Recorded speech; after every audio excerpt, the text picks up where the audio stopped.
হযরত আব্দুর রহমান ইবনে আউফ রাদিয়াল্লাহু তাআলা আনহু বলেন, যুদ্ধের ময়দানে কে কার খোঁজ খবর রাখবে? যুদ্ধের ময়দানে আমরা মুসলমান যোদ্ধা, মুসলমান মুজাহিদ, মুসলমান সৈনিকরা কাফেরদেরকে মোকাবেলা করব। যুদ্ধের ময়দান বড় কঠিন। ওই কঠিন ময়দানের মধ্যে যখন ডানে আর বাম দিকে তাকালাম, আমি তেমন শক্তিশালী মজবুত কোন পুরুষ মুজাহিদ আমি দেখতে পাইলাম না। অল্প বয়স্ক দুইজন বালক আমি দেখতে পাইলাম। এখন কি যুদ্ধ করব নাকি তাদেরকে সহযোগিতা করব? হযরত আব্দুর রহমান ইবনে আউফ তিনি কিছুটা টেনশনের মধ্যে পড়ে গিয়েছিলেন। তিনি যখন এমন ধরনের কল্পনা করতেছেন, এমন কল্পনা জল্পনা যখন তিনি করতেছিলেন, ঠিক এমনই মুহূর্তে ওই দুইজন অল্প বয়স্ক সাহাবীদের মধ্য থেকে একজন, এই দুইজন হলো আপন ভাই, হযরত মুআয এবং হযরত মুআফিজ রাদিয়াল্লাহু তাআলা আনহুমা। তাদের মধ্য থেকে একজন অপরজনের অগোচরে হযরত আব্দুর রহমান ইবনে আউফের কানের সঙ্গে মুখ লাগিয়ে বলতেছে, চাচা, বহু আশা নিয়ে যুদ্ধের ময়দানে এসেছি। শুনেছি আবু জাহাল ইসলামের বড় দুশমন, আবু জাহাল নবীর বড় দুশমন। আবু জাহালকে চিনি না, দয়া করে একটু আবু জাহালকে দেখায় দেন। এই যুবকটা যখন কানে কানে কথা বলেছে, অপরদিকে অপর ভাই, আপন ভাই আব্দুর রহমান ইবনে আউফের কানে কানে একই কথা বলতে লাগলো।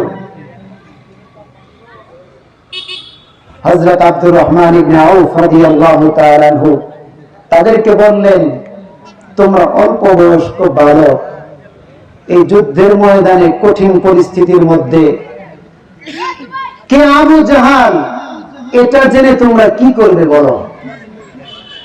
এই ছোট্ট ছোট্ট বালক দুইটা জবাব দিল, চাচা, আল্লাহর সঙ্গে ওয়াদা করে এসেছি, হয়তো এই যুদ্ধের ময়দানে যুদ্ধ করতে করতে আবু জাহালকে জাহান্নামের টিকিট দিয়ে জাহান্নামের লাকড়ি এবং ইন্ধনে পরিণত করব। অন্যথায় যুদ্ধ করতে করতে কাফের বেঈমানদেরকে মোকাবেলা করতে করতে আল্লাহ তাআলার রাস্তায় শাহাদাতে অমৃত সুধা আমরা ইনশাআল্লাহ পান করব। আওয়াজ করব আল্লাহু আকবার। কেমন ঈমান, কেমন স্পৃহা! আব্দুর রহমান ইবনে আউফ রাদিয়াল্লাহু তাআলা যখন তিনি তাদের আগ্রহ বুঝতে পারলেন, ঈমানি চেতনা, ঈমানি স্পিরিট দেখতে পেলেন, দেখায় দিলেন দূর থেকে, ওই তো আবু জাহাল উঁচা একটা ঘোড়ার উপরে সে টকবক করতেছে। দেখিয়ে দিতে দেরি হয়েছে।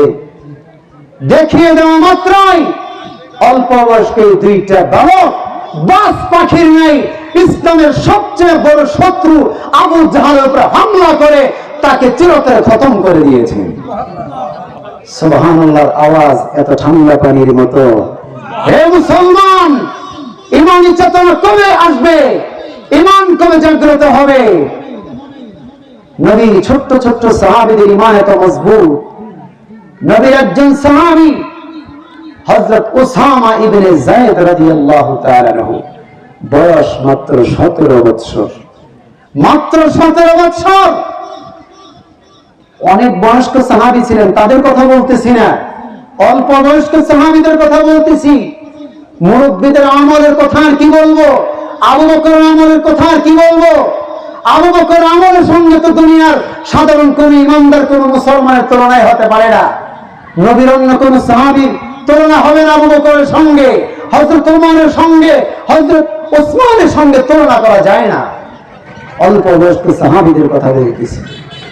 হযরত উসামা ইবনে যায়েদ রাদিয়াল্লাহু তাআলা আনহুমা মাত্র 17 বছর বয়স। 17 বছর বয়সে কি পরিমাণ যোগ্যতা অর্জন করেছেন, কি পরিমাণ তাকওয়া, পরহেজগারি, খোদাভীতি অর্জন করেছেন, কি পরিমাণে নিজেকে তিনি যোগ্য করে তৈরি করেছেন। আল্লাহ নবী সাল্লাল্লাহু আলাইহি ওয়াসাল্লাম তাকে বড় বড় সাহাবীদের কাফেলার মধ্যে কাফের বেঈমানদের বিরুদ্ধে যুদ্ধ করার জন্য যুদ্ধের ময়দানে সেনাপতির দায়িত্ব দিয়ে হযরত উসামাকে তিনি সেনাপতি হিসেবে নিযুক্ত করেছেন। বয়স কত? মাত্র 17 বছর। এই ভারতবর্ষে একটা সিন্ধু প্রদেশ ছিল। সিন্ধু প্রদেশ নাম শোনেন নাই আপনারা? এই ভারতবর্ষে সর্বপ্রথম মুসলমানরা যার নেতৃত্বে সিন্ধু প্রদেশ জয় করেছে, জয়যুক্ত করেছে, ওই মুসলিম বীর সেনাপতির নাম কি বলতে পারবেন? ওই মুসলমান সৈনিক সেনাপতির নাম হলো মোহাম্মদ বিন কাসেম। নাম কি? মোহাম্মদ বিন কাসেম। বয়স কত ছিল? মাত্র 17 বছর। নবীর সাহাবী হযরত উসামার যে বয়স ছিল, নবীর সাহাবী হযরত উসামা যে বয়সে যুদ্ধের ময়দানে নেতৃত্ব দিয়েছেন, তারই অনুসরণে বহু বছর পর, হাজার বছর পর, বহু বছর পরে এই হিন্দুস্তানে সিন্ধু প্রদেশে নবীর একজন খাঁটি উম্মত মোহাম্মদ বিন কাসেম নেতৃত্ব দিয়েছেন মাত্র 17 বছর বয়সে। সিন্ধু প্রদেশ কাফেরদের থেকে দখল মুক্ত করেছেন। মুসলমানরা এই যুদ্ধের ময়দানে জয়যুক্ত হয়েছে, জয়লাভ করেছে একজন 17 বছর বয়সের বালকের মাধ্যমে। হে যুবক, এখনো পর্যন্ত হয়তো রাস্তাঘাটে পড়ে আছো, মোবাইলের সামনে পড়ে আছো, ময়দান এখনো পর্যন্ত ফাঁকা, ময়দান এখনো পর্যন্ত পরিপূর্ণ হয় নাই। আল্লাহ তাআলা যদি হাসরের ময়দানে জবাব আমাদেরকে জিজ্ঞাসা করেন, আমাদের কাছে উত্তর চান, আমাদের কাছে কোনো উত্তর নাই, জবাব আমরা দিতে পারবো না। সাহাবীদের অনুসরণ আমাদেরকে করতে হবে। যে সমস্ত সাহাবীদের কথা বললাম, তাদের শানে আল্লাহ তাআলা কোরআনে কারীমের ভিতরে আয়াত নাযিল করেছেন। সাহাবায়ে কেরাম এমন ঈমান খাঁটি বানিয়েছেন, আমল করেছেন, আল্লাহ তাআলা তাদের ঈমান ও আমলকে কবুল করেছেন। পরবর্তীতে কিয়ামত পর্যন্ত এই পৃথিবীতে যারা আসবে, ওই সমস্ত সাহাবীদের অনুসরণ যারা করবে, আল্লাহ তাআলা যে রকম ভাবে সাহাবীদের প্রতি রাজি এবং খুশি, সাহাবীদের অনুসরণ যারা করতে পারবে, আল্লাহ তাআলা তাদের প্রতিও রাজি এবং খুশি হয়ে যাবে। সূরা তাওবার ভিতরে আল্লাহ রাব্বুল আলামিন বলেন, والسابقون الأولون من المهاجرين والأنصار والذين اتبعوهم بإحسان رضي الله عنهم ورضوا عنه وأعد لهم جنات تجري تحتها الأنهار خالدين فيها أبدا ذلك الفوز العظيم।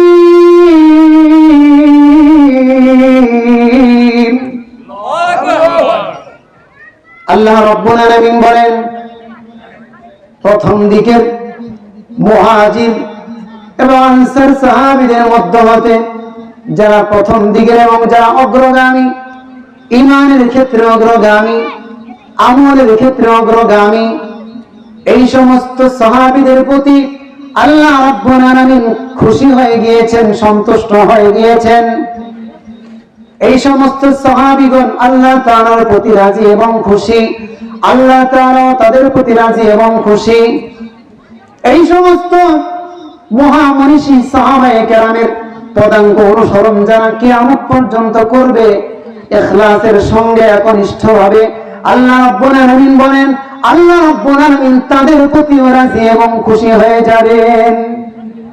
আর তাদের জন্য এমন এক জান্নাত প্রস্তুত করে রেখেছেন, যে জান্নাতের তলদেশ দিয়ে নহর সমূহ প্রবাহিত হবে, বিভিন্ন ধরনের নহর প্রবাহিত হবে, দুধের নহর প্রবাহিত হবে, মদের নহর প্রবাহিত হবে, শরাব প্রবাহিত হবে, মধুর নহর প্রবাহিত হবে, জান্নাতি বিভিন্ন ধরনের মিষ্টি পানির ঝর্ণা প্রবাহিত হবে ওই জান্নাতের তলদেশ দিয়ে, এবং বিভিন্ন ধরনের নাচ নিয়ামত আল্লাহ তাআলা জান্নাতের ভিতরে মুত্তাকিনদের জন্য, ঈমানদারদের জন্য প্রস্তুত করে রেখেছেন।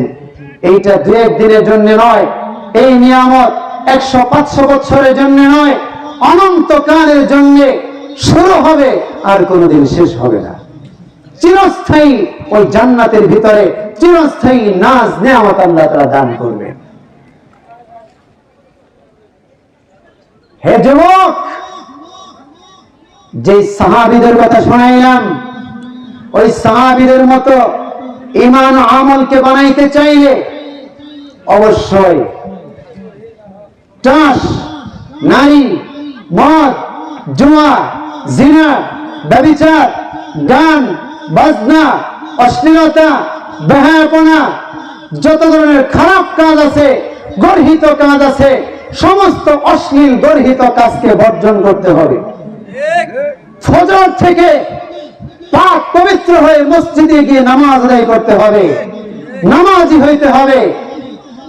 ইমাম সাহেব যেভাবে দিক নির্দেশনা দেন, হক্কানি উলামায়ে কেরাম যেভাবে বলেন সেইভাবে চলতে হবে। নামাজি হইতে হবে, মুত্তাকি হইতে হবে, আল্লাহওয়ালা হইতে হবে, হক্কানি পীর মাশায়েখের দিক নির্দেশনা মোতাবেক চলতে হবে, হক্কানি উলামায়ে কেরামের দিক নির্দেশনা মোতাবেক জীবনকে পরিচালনা করতে হবে। তাহলে সম্ভব হবে সাহাবায়ে কেরামের জন্য আল্লাহ তাআলা যে সুসংবাদ নাজিল করেছেন, ওই সুসংবাদ আমরাও পাবো, ওই সুসংবাদ আমাদের জন্য উপহার আছে। নবীর একজন সাহাবী, বয়স কম, বেশি বয়স না, নবীর সাহাবী হযরত আব্দুল্লাহ যুল বিজাদাইন রাদিয়াল্লাহু তাআলা আনহু। আল্লাহর নবীর সাহাবী, দো জাহানের বাদশা নবী, আল-খায় নামদার তাজদার মদিনা নবী মুহাম্মদুর রাসূলুল্লাহ সাল্লাল্লাহু আলাইহি ওয়াসাল্লাম মক্কা নগরী থেকে হিজরত করে মদিনা মুনাওয়ারায় গিয়েছেন। মদিনা মুনাওয়ারা থেকে বেশি দূরে নয়, অল্প কিছু দূরে একটা গ্রামে একজন ব্যক্তি বসবাস করত, বয়স খুবই কম। আগে তার নাম ছিল অনইসলামিক নাম, তার নাম ভালো ছিল না, নাম সুন্দর ছিল না। কালিমা পড়ে যখন মুসলমান হয়েছেন, নাম পরিবর্তন হয়ে গিয়েছে। নবীজি তার নাম রেখে দিয়েছেন আব্দুল্লাহ। তার একটা উপাধি হলো যুল বিজাদাইন। বিজাদুন এক বচন, বিজাদুন মানে একটা চাদর, বিজাদাইনে দুইটা চাদর, যুল বিজাদাইনে মানে দুই চাদরের অধিকারী। ঘটনা শুনলে পরে বুঝতে পারবেন কেন তাকে যুল বিজাদাইন বলা হয়, দুই চাদরওয়ালা তাকে কেন বলা হয়। আব্দুল্লাহ যুল বিজাদাইন তিনি বন্ধু বান্ধবদের নিকটে শুনতে পেলেন, মক্কা নগরী থেকে হিজরত করেন আল্লাহর নবী, বিশ্ব নবী, দো জাহানের বাদশা নবী মদিনা মুনাওয়ারায় আগমন করেছেন। আর দেরি করেন নাই, নবীজির কাছে গিয়ে আব্দুল্লাহ কালিমা পড়ে মুসলমান হয়ে গেলেন। মুসলমান হওয়ার পরে বাড়িতে ফিরে আসলেন। বাড়িতে ফিরে এসেছেন, গোপনে গোপনে আল্লাহ রাব্বুল আলামিনের হুকুমগুলি তিনি মানতে লাগলেন। গোপনে গোপনে তিনি ইসলাম মানতে লাগলেন। যেহেতু পরিস্থিতি খুবই খারাপ, তিনি গোপনে গোপনে ঈমান ইসলাম ঠিকঠাক রাখতে চেষ্টা করলেন। কিন্তু কতদিন গোপন রাখা যায়? যতই তিনি গোপন রাখার চেষ্টা করতে লাগলেন, কিন্তু গোপন তিনি রাখতে পারলেন না। তার চলাফেরা, তার কথাবার্তা, তার চালচলনে, ওঠা বসায় পরিবারের লোকদের সন্দেহ সৃষ্টি হয়ে গেল। পরিবারের লোকেরা সন্দেহ করতে লাগলো। এই নবমুসলিম আব্দুল্লাহর বাবা ছিল না, চাচার তত্ত্বাবধানে তিনি লালিত পালিত হচ্ছিলেন, চাচার ঘরে তিনি বড় হচ্ছিলেন। চাচা দেখাশোনা করতেন, চাচা ভরণ পোষণ করতেন। চাচা সরাসরি ভাতিজাকে জিজ্ঞাসা করলেন, রে ভাতিজা, তোমার চালচরণের সন্দেহ হয়, সত্যি সত্যি তুমি বলো, সত্যি করে তুমি বলো, তুমি কি কালিমা পড়েছ নাকি? কালিমা পড়ে কি তুমি মুসলমান হয়েছ নাকি? আব্দুল্লাহ সত্য কথাই তিনি বলে দিলেন, রে চাচা, হে চাচা যান, সত্যি সত্যি আমি কালিমা পড়ে মুসলমান হয়ে গিয়েছি। এ কথা শোনা মাত্র চাচা রাগান্বিত হয়ে গেল। এবার চাচা ভাতিজাকে ডাক দিয়ে বলল, রে ভাতিজা, যদি তুমি এই বাড়িতে থাকতে চাও তাহলে এখনই ওই কালিমা তোমাকে ছেড়ে দিতে হবে, এখনই তোমাকে ওই মুহাম্মাদের ধর্ম ছেড়ে দিতে হবে। এখনই মুহাম্মাদের ধর্ম যদি ছেড়ে দাও তাহলেই তুমি এই বাড়িতে থাকতে পারবে। আর যদি কালিমা না ছাড়ো, তুমি যদি মুহাম্মাদের সঙ্গ না ছাড়ো, ইসলাম ধর্ম যদি ত্যাগ না করো, এই বাড়িতে তুমি আর এক মুহূর্ত থাকতে পারবে না, এই বাড়ি থেকে তোমাকে বের করে দেওয়া হবে। নবীর সাহাবী আব্দুল্লাহ তিনি স্পষ্ট ভাষায় জানিয়ে দিলেন, স্পষ্টভাবে তিনি ঘোষণা করে দিলেন, চাচা সব কিছু আমি ছাড়তে রাজি আছি, আমি বাড়ি ছাড়তে পারি, আমি পরিবার ছাড়তে পারি, আমি সবকিছু ছাড়তে পারি, যে কালিমা আমি পড়েছি ওই কালিমা আমি ছাড়তে পারি না। যে কালিমা পড়েছি ওই কালিমা আমি ছাড়বো না, যে ধর্ম আমি গ্রহণ করেছি ওই ধর্ম আমি ছাড়বো না। চাচা মারাত্মক ভাবে রাগান্বিত হয়ে গেল। চাচা ভাতিজার মুখে এই কথাগুলি শোনার পরে নিজেকে কন্ট্রোল করতে পারল না। নিষ্ঠুর চাচা ভাতিজাকে প্রহার করতে লাগলো, আঘাত করতে লাগলো, প্রহার করে আঘাত করে শেষ পর্যন্ত ভাতিজাকে বাড়ি থেকে বের করে দিল। এমনি এমনি বের করে দেয় নাই। চাচা ভাতিজাকে ডাক দিয়ে বলতেছে, আমি এতদিন পর্যন্ত তোমাকে যা কিছু দিয়েছিলাম, বিদায় মুহূর্তে তুমি সঙ্গে কোনো কিছু নিয়ে যেতে পারবে না, সব কিছু রেখে যাও। এ সব কিছু আমি তোমাকে দিয়েছিলাম, আমি তোমাকে দিয়েছিলাম, সব কিছু তুমি রেখে যাও। পরনের জামা যেটা আছে, তোমার গায়ে যে পোশাকটা আছে, ওই জামাটাও আমি দিয়েছি, জামাটা খুলে রেখে যাও। জামাটা খুলে রেখে দিল। নিষ্ঠুর চাচা শেষ পর্যন্ত হযরত আব্দুল্লাহকে উলঙ্গ করে, পরনের লুঙ্গিটা পর্যন্ত রেখে উলঙ্গ করে বাড়ি থেকে বের করে দিল। উলঙ্গ করে বের করে দিয়েছে। নিষ্ঠুর চাচা ভাতিজার প্রতি একটু মায়া হলো না, দয়া হলো না, উলঙ্গ করে বাড়ি থেকে বের করে দিল। কিন্তু মা তো মাই, মাই পৃথিবীর মধ্যে আমাদের জন্য শ্রেষ্ঠ নিয়ামত। মার সঙ্গে পৃথিবীর কারো তুলনা হবে না। মা কেমন জিনিস? দুনিয়ার সকলে নিষ্ঠুর হতে পারে, কিন্তু মা নিষ্ঠুর হবে না। এমনি এমনি নবীজি সাল্লাল্লাহু আলাইহি ওয়াসাল্লাম মায়ের সম্মানের কথা বলেন নাই। এমনি এমনি নবীজি সাল্লাল্লাহু আলাইহি ওয়াসাল্লাম পিতার চেয়ে মায়ের হকের কথা 3 গুণ বেশি এমনি এমনি বলেন নাই। নবীজি এমনি এমনি বলেন নাই, আল জান্নাতু তাহতা আকদামিল উম্মাহাত, মায়ের পায়ের নিচে সন্তানের বেহেশত। মা কি জিনিস? মেরাজের রজনীতে তাফসীর ইবনে কাসীরের মাঝে সূরাতুল আম্বিয়ার সূরাতুল ইসরা বনি ইসরাঈলের প্রথম আয়াতের যে ব্যাখ্যা, এই ব্যাখ্যার মাঝে দীর্ঘ আলোচনা আছে। দীর্ঘ আলোচনায় আমি যেতে চাই না। আল্লাহ নবী সাল্লাল্লাহু আলাইহি ওয়াসাল্লাম মেরাজের রজনীতে জান্নাত ভ্রমণ করেছেন, জাহান্নাম ভ্রমণ করেছেন। আসা যাওয়ার পথে ঊর্ধ্ব জগৎ ভ্রমণ করা অবস্থায় আল্লাহ তাআলা তার প্রিয় নবী সাল্লাল্লাহু আলাইহি ওয়াসাল্লামকে অলৌকিক আশ্চর্যজনক বহু কিছু তিনি তাকে দেখিয়েছেন। নবী আলাইহিস সালাতু ওয়াস সালাম ঊর্ধ্ব জগৎ ভ্রমণ করতেছেন। পথ চলতে চলতে তিনি এক জায়গায় যাওয়ার পরে তিনি খুব সুন্দর চমৎকার সুঘ্রাণ তিনি পাইতে লাগলেন। জান্নাতি ঘ্রাণ, মিষ্কাম্বরের ঘ্রাণ।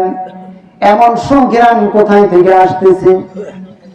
নবী আলাইহিস সালাতু ওয়াস সালাম জিবরাইল আমিনকে ডাকতে বললেন, হে জিবরাইল, এই সুন্দর চমৎকার সুগ্রাণ, এটা কিসের গ্রাণ? এই গ্রাণটা কোথায় থেকে আসতেছে? জিবরাইল আমিন বললেন, ইয়া রাসূলুল্লাহ, ইয়া হাবিবাল্লাহ, এই গ্রাণটা হলো ফেরাউনের দাসী কালিমা পড়েছিল, ঈমান এনেছিল। ফেরাউনের ওই ঈমানদার দাসী এবং তার সন্তানদের অবশিষ্ট হাড় মাংসের গ্রাণ। মুসলমান সুবহানাল্লাহ বলতে মনে চায় না, সুবহানাল্লাহ বলতে এত কষ্ট হয়, জবানের মধ্যে তালা পড়ে গেছে, সুবহানাল্লাহর আওয়াজ হয় না। আওয়াজ করে উচ্চ কণ্ঠে, জবানকে খুলে আকাশ বাতাসকে ভারী করে মুহাব্বতের সহিত বলি সুবহানাল্লাহ। জিবরাইল আমিন বললেন, ইয়া রাসূলুল্লাহ, ফেরাউনের একজন দাসী ছিল। ওই দাসী একদিন ফেরাউনের কন্যার মাথা আশ্রাইতে ছিল চিরুনি দিয়া। ওই ইমানদার দাসী চিরুনি দিয়ে ফেরাউনের কন্যার মাথার চুল আশ্রাইতে ছিল। চুল আশ্রাইতে গিয়ে হঠাৎ করে হাত থেকে চিরুনিটা জমিনের মধ্যে পড়ে যায়।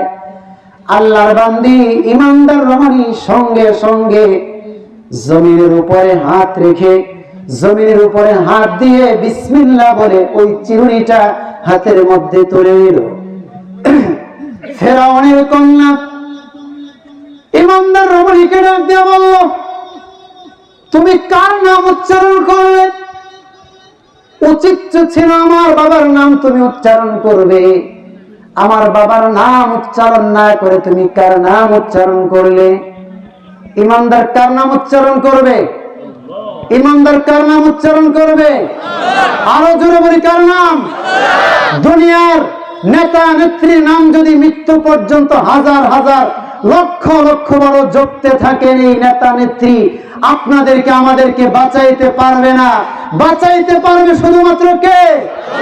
আওয়াজ করে বলি, কে বাঁচাইতে পারবে? আল্লাহ বাঁচাইতে পারবে। উঠতে বসতে ওই আল্লাহর নাম আমাদেরকে উচ্চারণ করতে হবে। মুসলমান ঘুম থেকে যখন জাগ্রত হবে দোয়া পাঠ করবে। মুসলমান ঘর থেকে বের হবে আল্লাহর নাম উচ্চারণ করবে। মুসলমান সফরে যাবে আল্লাহর নাম উচ্চারণ করবে। মুসলমান মসজিদে প্রবেশ করবে আল্লাহর নাম উচ্চারণ করবে। মসজিদ থেকে বের হবে আল্লাহ তাআলার নাম উচ্চারণ করবে। মুসলমান নামাজে দাঁড়াবে আল্লাহু আকবার বলে নামাজ শুরু করবে। মুসলমান আজান দিবে আল্লাহু আকবার বলবে। মুসলমানের সন্তান ভূমিষ্ঠ হবে, ডান কানে আল্লাহু আকবার আওয়াজ শোনায় দিবে, বাম কানে আল্লাহু আকবার আজান শোনায় দিবে। মুসলমান তার জীবনের প্রতিটা ক্ষেত্রে আল্লাহু আকবারের ধ্বনিকে বাস্তবায়ন করবে, তাহলেই মুসলমান সফল কাম হতে পারবে।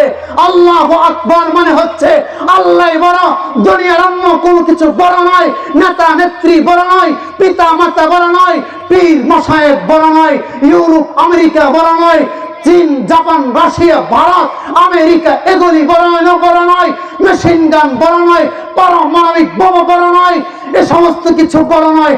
বড় শুধুমাত্র কেবলমাত্র আল্লাহ আল্লাহ আল্লাহু আকবার। নারে তাকবীর, নারে তাকবীর। আল কোরআনের আলো হাদিসের আলো দুনিয়ার মুসলিম নারে তাকবীর, আল্লাহু আকবার। প্রিয় মুসলমান ভাইয়েরা আমার, ইমানদার রমণী আল্লাহ রাব্বুল আলামিনের নাম নিয়ে চিরুনি হাতের মধ্যে তুলে নিয়েছেন। ফেরাউনের কন্যা ডাক দিয়ে বলে, তুমি কার নাম উচ্চারণ করলে? তোমার জন্য তো উচিত ছিল আমার বাবার নাম উচ্চারণ করবে। তুমি কার নাম উচ্চারণ করলে? ইমানদার রমণী জবাব দেয়, রব্বি ওয়া রব্বুকিল্লাহ। আর তুমি জানো না আমি কার নাম উচ্চারণ করেছি? আমি তো আমার রবের নাম উচ্চারণ করেছি, আমি তোমার রবের নাম উচ্চারণ করেছি। ফেরাউনের কন্যা বলে, আরে আমার পিতা ছাড়াও কি আরো কোন রব আছে নাকি? ফেরাউন কি রব নাকি? ফেরাউন কি রব নাকি? ফেরাউন নিজেকে বড় খোদা দাবি করেছিল। ফেরাউন বলেছিল আনা রাব্বুকুমুল আলা। ফেরাউন বলেছিল আমি তোমাদের সবচেয়ে বড় খোদা। নাউজুবিল্লাহ। আরো জোরে বলি নাউজুবিল্লাহ। ইমানদার মানে জবাব দিল রব্বি ওয়া রাব্বুকি ওয়া রাব্বু আবিকিল্লাহ। আমার রব তোমার রব, এমনকি তোমার পিতা ফেরাউনের রব এক আল্লাহ। আল্লাহ তাআলা আমাদের রব। এই কথা ফেরাউনের কন্যা বাবার কাছে পৌঁছায় দিল। বাবা রাগান্বিত হয়ে গেল। ইমানদার দাসীকে ডেকে পাঠালো, কাছে নিয়ে আসলো, জিজ্ঞাসা করলো আওয়ালাকা রব্বুন গায়রি, রে দাসী আমি ছাড়াও কি তোমার অন্য কোন রব আছে নাকি? ইমানদার রমণী জবাব দেয় নাম, হ্যাঁ অবশ্যই আছে। রব্বি ওয়া রাব্বুকাল্লাহু আযজা ওয়া জাল্লা। আমার রব আর আপনার রব এক আল্লাহ, তিনি ছাড়া আর কোনো রব নাই, তিনি এক, তার কোনো শরীক নাই। ফেরাউনের মেজাজ খারাপ হয়ে গেল, রাগান্বিত হয়ে গেল। ফেরাউন দাসীকে ডাক দিয়ে বলল তোমার জন্য সামনে দুইটা পথ খোলা আছে। হয়তো তুমি মুসার রবকে তুমি ছেড়ে দিবে, আর না হয় তোমাকে খতম করে দিব। তুমি কি মুসার ধর্ম ছেড়ে দিবে? মুসার ধর্ম ছেড়ে দিয়ে আমার ধর্ম গ্রহণ করবে, নাকি তুমি মৃত্যু দণ্ডকে তুমি মেনে নিবে?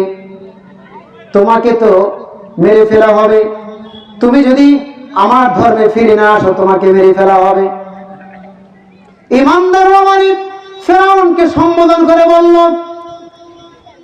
অসম্ভব ব্যাপার, অসম্ভব ব্যাপার। যেই কালিমা আমি পড়েছি ওই কালিমা কোনোদিন ছাড়তে পারবো না। যেই মুসা নবীর ধর্ম আমি গ্রহণ করেছি ওই ধর্ম আমি ছাড়তে পারবো না। এতে আমার জন্য যা হয় হবে, আমি মেনে নিব, কোনো সমস্যা নাই। ফেরাউন আরো বেশি রাগান্বিত হয়ে গেল। রাগান্বিত হয়ে সে তার সৈন্যদেরকে অর্ডার করলো বড় একটা পিতলের পাতিলের ভিতরে, বড় একটা পিতলের ডেকচির ভিতরে তেল রেখে নিচের দিক থেকে আগুন জ্বালিয়ে ওই তেলকে গরম করা হলো। তেলকে এমন ভাবে গরম করা হলো এই তেলগুলি টকবক করতে লাগলো, উত্তপ্ত হয়ে গিয়েছে, প্রচন্ড গরম হয়ে গিয়েছে।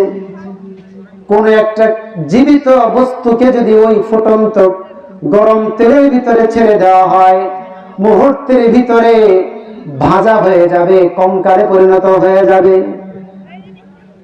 তেল যখন টকবক করতে লাগলো ফেরাউন ইমানদার দাসীকে ডাক দিয়ে বলল এই যে দেখতেছো ফুটন্ত গরম তেল, তুমি যদি মুসার ধর্ম না ছাড়ো আর দেরি করা হবে না, এই ফুটন্ত গরম তেলের ভিতরে তোমাকেও ছেড়ে দেওয়া হবে, তোমার ছোট্ট ছোট্ট এই সমস্ত কলিজার টুকরা সন্তানদেরকেও ছেড়ে দেওয়া হবে। বলো তুমি কোনটা করবে? ইমানদার রমানি স্পষ্ট ভাষায় জানিয়ে দিয়েছে আপনার যা খুশি করতে পারেন, যেই কালিমা আমি পড়েছি ওই কালিমা আমি ছাড়ব না।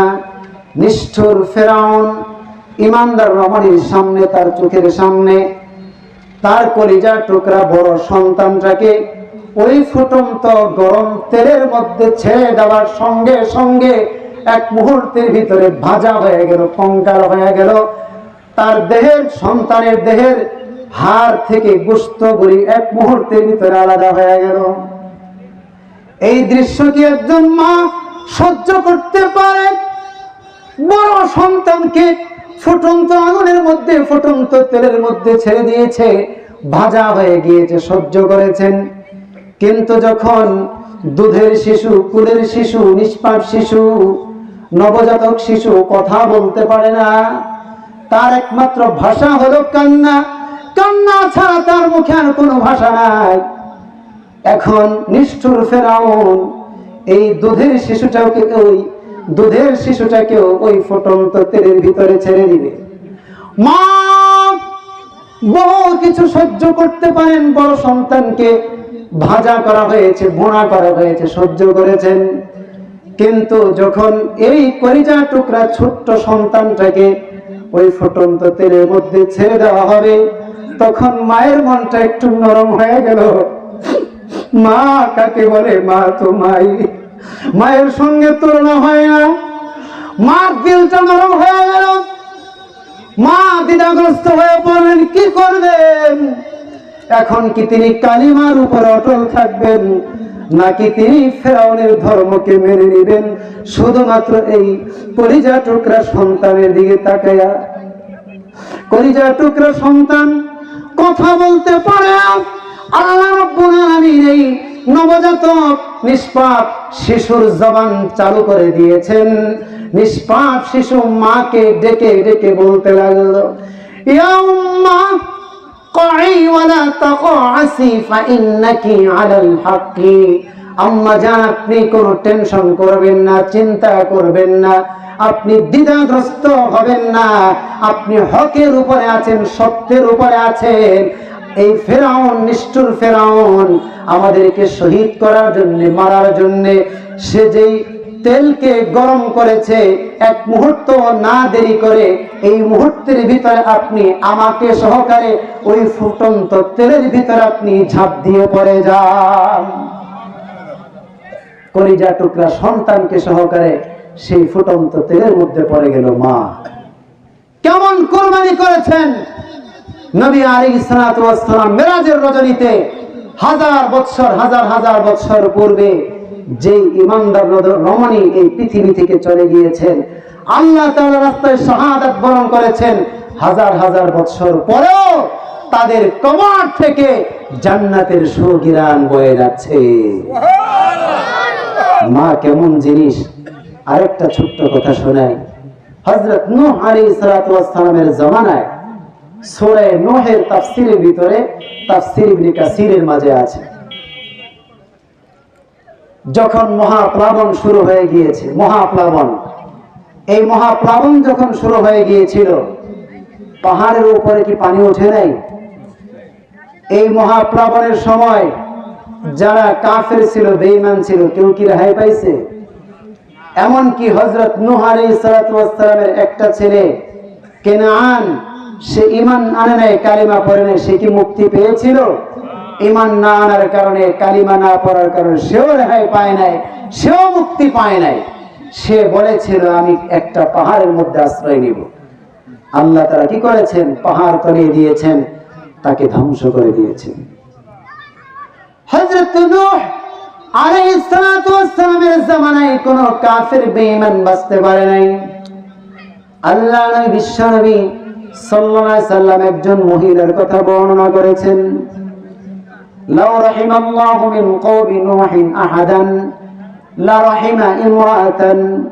নবী আলাইহিস সালাতু ওয়াস সালাম বলেন, আল্লাহ রাব্বুল আলামিন যদি নূহ পয়গম্বরের সম্প্রদায়ের মধ্য থেকে কারো প্রতি যদি তিনি দয়া করতেন, নূহ আলাইহিস সালাতু ওয়াস সালামের সম্প্রদায় হতে কোন একজন কাফের বেঈমানের প্রতি যদি আল্লাহ রাব্বুল আলামিন দয়া করতেন, তাহলে একজন মহিলার প্রতি অবশ্যই তিনি দয়া করতেন।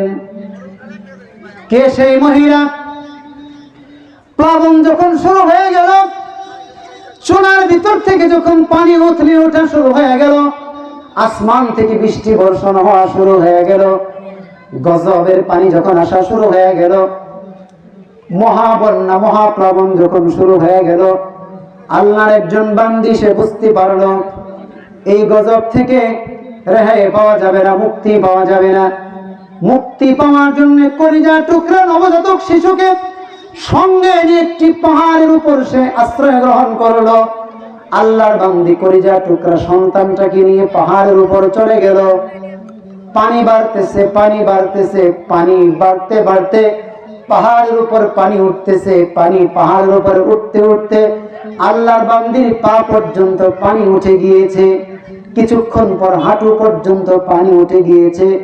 কলিজার টুকরা সন্তানটাকে কোলের মধ্যে রেখে দিয়েছে, কোলের মধ্যে আগলিয়ে ধরে রেখেছে। শেষ পর্যন্ত যখন কুল পর্যন্ত পানি চলে আসলো, সন্তানকে রক্ষা করার জন্য এই মা সন্তানকে নিজের কাঁধের উপরে বহন করলো। অল্প কিছুক্ষণ পরে বন্যার পানি, মহাপ্লাবন, এই বন্যার পানি, গজবের পানি ওই রমণীর কাঁধ পর্যন্ত উঠে গেল। এবার আল্লাহর বান্দি কলিজার টুকরা সন্তানটাকে মাথার উপরে রাখলো। কিছুক্ষণ পরে এই গজবের পানি মাথা পর্যন্ত উঠে গেল। পানি যখন মাথা বরাবর হয়ে গিয়েছে, আল্লাহর বান্দি কলিজার টুকরা সন্তানটাকে এইভাবে হাত দিয়ে উঁচু করে মাথার উপরে শূন্য জায়গায় উঁচু করে ধরে রেখে দিয়েছে। শেষ পর্যন্ত গজবের পানি মা এবং সন্তানকে ডুবিয়ে দিয়েছে। আল্লাহর নবী বলেন, লাউ রাহিমাল্লাহু মিন কওমি নূহিন লা রাহিমা হাযিহিল মারআ। আল্লাহ রাব্বুল আলামিন যদি নূহ পয়গম্বরের সম্প্রদায়ের মধ্য থেকে কোন একজন কাফের বেঈমানের প্রতি দয়া করতেন, তাহলে অবশ্যই আল্লাহ রাব্বুল আলামিন এই মহিলার প্রতি দয়া করতেন। একজন মা সন্তানকে কি পরিমাণ ভালোবাসে, নিজের জীবনের চাইতে অনেক সময় মা তার সন্তানকে বেশি ভালোবাসে। এত মানুষের কথা বললাম। কয়েকদিন পূর্বের একটা ঘটনা, জয়পুরা স্টেশনের পাশে, এখানে মাওলানা শামসুল হক সাহেব বসে আছেন, তিনি প্রত্যক্ষ সাক্ষী। মাদ্রাসায় এসেছি, আমাকে বলেছেন জয়পুরা স্টেশনের পাশে একটা কুকুর ছানা মরে পড়ে আছে, ওই কুকুর ছানার পাশে কুকুরটাও বসে আছে। কুকুরের বাচ্চা মরেছে, পাশে কুকুরটা বসে আছে। প্রায় 2 ঘন্টা 2.5 ঘন্টা পরে যখন মাদ্রাসা থেকে গিয়েছি, দেখেছি ওইখানে কুকুরটা বসে আছে। আমি কয়েকদিন পর্যন্ত লক্ষ্য করেছি, কয়েক ঘন্টা নয়, কয়েকদিন পর্যন্ত এই কুকুরটা তার সন্তানের বিরহ বেদনায় একই জায়গায় সে বসেছিল, একই জায়গায় সে বসা ছিল। ওই কুকুর নিকৃষ্ট প্রাণী, যাকে দেখলে মানুষ থুতু নিক্ষেপ করে, ওই নিকৃষ্ট প্রাণী, নিকৃষ্ট বস্তু তার বাচ্চাকে কত ভালোবাসে। মা কি জিনিস, মা কেমন জিনিস। এই পৃথিবীতে মানুষ তার সন্তানকে ভালোবাসে, জিন জাতি তাদের সন্তানদেরকে ভালোবাসে, জঙ্গলের প্রাণীরা, চতুষ্পদ প্রাণীরা তাদের সন্তানকে ভালোবাসে, কীট পতঙ্গ তাদের বাচ্চাদেরকে ভালোবাসে। আল্লাহ তাআলা তার রহমতকে 100টা ভাগ করেছেন। আল্লাহ তার রহমত কত ভাগ? 100। ওই 100 রহমতের মধ্য থেকে, 100টা ভাগের মধ্য থেকে একটা ভাগ তিনি এই পৃথিবীতে নাজিল করেছেন। এই এক ভাগের মধ্য থেকে কিছু মহাব্বত, কিছু রহমত, কিছু ভালোবাসা মানুষ পেয়েছে, জিন পেয়েছে, পক্ষীকুল পেয়েছে, হাইওয়ান জন্তুরা পেয়েছে। তারা এই ভালোবাসার কারণে তাদের সন্তানদেরকে ভালোবাসে। আর 99টা ভাগ আল্লাহ তাআলা আমাদের জন্য রিজার্ভ রেখে দিয়েছেন হাসরের ময়দান পর্যন্ত। আল্লাহ তাআলা এটাকে বিলম্বিত করবেন।